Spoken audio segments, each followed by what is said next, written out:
estructura de la conciencia o la estructura del individuo para Freud está caracterizada por estas tres dimensiones, ¿no? Ahí están con el marcador anaranjado: el id, el ego y el super yo.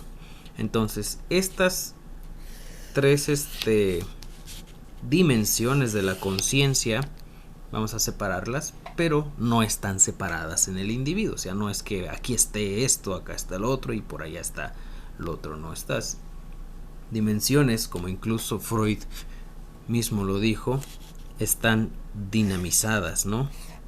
No hay una sin la otra y coexisten en el mismo individuo. Entonces, para hablar de este pequeño diagrama y tratar de dártelo a entender, parte de lo siguiente: el id significa en latín ello o eso, es decir, algo impulsivo, algo primitivo que responde a las necesidades básicas y urgentes de los individuos. Estas necesidades básicas y urgentes pueden ser comer, dormir, ir al baño, la reproducción humana, y nos vemos que esto tiene una relación muy fuerte con los instintos de los animales, y a eso se refiere. El eso o el ello, es decir, aquello oculto en el individuo, es su animalidad, es su instintivo, es su aspecto instintivo. Y ese aspecto instintivo del ser humano está guiado por la libido. Libido en latín significa deseo. Entonces, cuando nos preguntamos acerca del id, nos vamos a preguntar ¿qué quiero? Entonces, ¿qué quiero? Y nos vamos a dar cuenta que no son deseos profundos, por ejemplo, como querer ser bueno, querer estudiar, no. Son únicamente deseos básicos, urgentes, instintivos, primitivos, que están en relación de lo que Freud decía, el principio del placer. Ahora bien, toda esta dimensión acerca del placer, Freud lo caracteriza como pulsiones sexuales.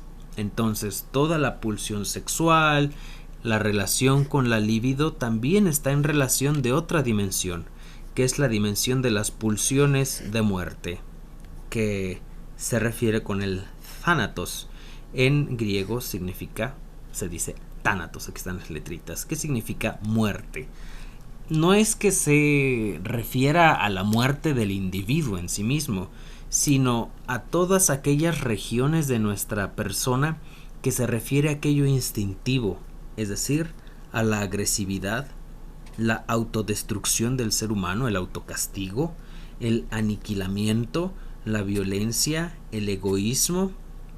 Y por lo tanto vemos que si es egoísmo, que si es de querer, es de un yo quiero, y por lo tanto el id va a ser para sí, no va a conocer para los demás. Entonces, cuando Freud se refiere en esto sobre el estudio de los niños, Freud caracteriza que el id es lo más instintivo de los individuos y el id jamás va a dejar de existir. El id es la parte más irracional, o mejor dicho, es la irracionalidad misma del individuo, del ser humano. Es cuando, por ejemplo, se frustra, se enoja, se molesta y lo primero que aflora, la primera manifestación, la primera reacción es el id, ¿no? Por eso un niño reacciona con su berrinche, reacciona con lágrimas, con gestos. Cuando te dicen algo que te molesta, tu primer gesto, o cuando tú dices algo que le molesta a los demás, es también su id que se está manifestando.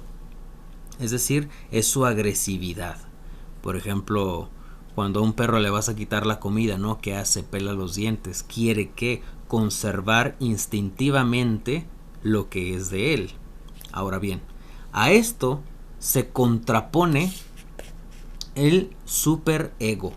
En latín significa un superyo y Freud lo había caracterizado en alemán como Über-Ich. El superyo es un yo idealizado. Este yo idealizado es un principio de moralidad. Y por ejemplo, acá lo vemos, es un principio de placer. Acá se quiere desear, acá se quiere sentir rico, sabroso. Acá no quiere sentir bonito. Acá quiere ser moral. y por lo tanto vas a cumplir 3 realidades. Vas, en primer lugar, a llevar costumbres, tradiciones y códigos culturales. Tus códigos culturales van a ser los códigos de tu familia, van a ser códigos religiosos y van a ser códigos civiles. Y del mismo modo, esto lo va a caracterizar como algo bueno. Entonces, lo bueno es el yo idealizado. Y así nos damos cuenta cómo, por ejemplo, la familia, la religión y la civilidad nos controlan, nos vigilan y nos castigan, ¿no? Por eso la religión dice, no hagas esto porque es pecado, te controla tus acciones, vigila lo que estás haciendo y te castiga, te manda al infierno.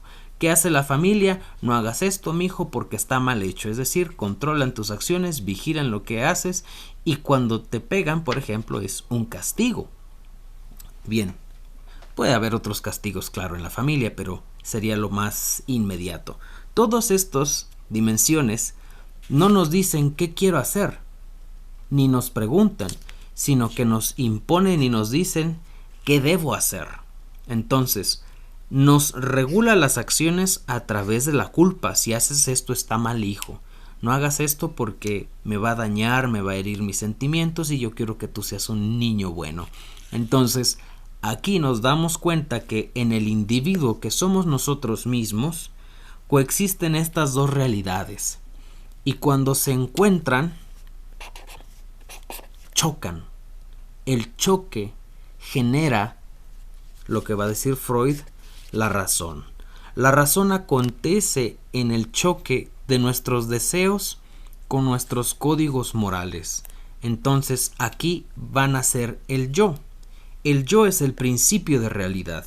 El yo es la negación del deseo, pero también es la negación de lo que se me impone. Entonces yo voy a hacer algo no porque lo deseo en mi más oscuro sentimiento, yo voy a hacer algo no porque se me está diciendo, sino porque yo lo voy a hacer libre y voluntariamente. Aquí están estas dos dimensiones. La libertad y la voluntad. Y además de la razón. Cuando se juntan estas tres, acontece la liberación del individuo, que va a decir Freud la sublimación o la satisfacción. Es decir, porque hace bueno no porque se le esté diciendo, sino porque el individuo lo encuentra bueno desde su libertad, desde su voluntad y desde su razón. Entonces, cuando el yo elige, cuando el yo vive realmente, es porque el yo, y esto es lo más lindo, es porque el yo es consciente.